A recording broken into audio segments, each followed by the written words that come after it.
আসসালামু আলাইকুম রহমতুল্লাহি ওয়া বারাকাতুহু। নাহমাদুহু ওয়া নুসাল্লি আলা রাসূলিল কারীম। আউযু বিল্লাহি মিনাশ শাইতানির রাজিম। বিসমিল্লাহির রহমানির রহিম। বাল্লিগু আন্নিল ওয়াহি। আমার পক্ষ থেকে একটা হাদিস জানা থাকলে প্রচার করব। আজকের বক্তব্যের বিষয় হলো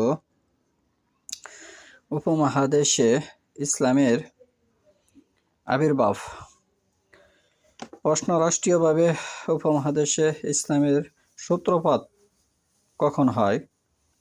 উত্তর: 712 খ্রিস্টাব্দে রাষ্ট্রীয়ভাবে ইসলাম সূত্রপাত হয়। প্রশ্ন: কোন মুসলিম সেনাপতি স্পেন দখল করেন? উত্তর: মুসা ও তারেক।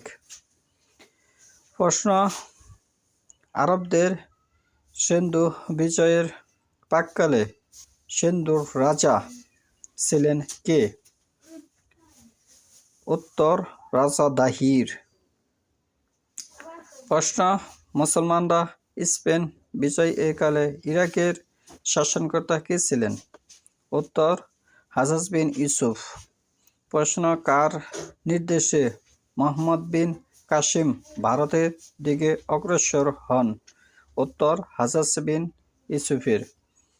প্রশ্ন: সিন্ধু অভিযানে মুসলিম সেনাপতি ছিলেন কে? উত্তর: মুহাম্মদ বিন কাসিম। প্রশ্ন: মুহাম্মদ বিন কাসিম সিন্ধু জয় করেন কত খ্রিস্টাব্দে? উত্তর: 712 খ্রিস্টাব্দে। প্রশ্ন: সিন্ধু মুহাম্মদ বিন কাসিমের দখলে আসে কবে?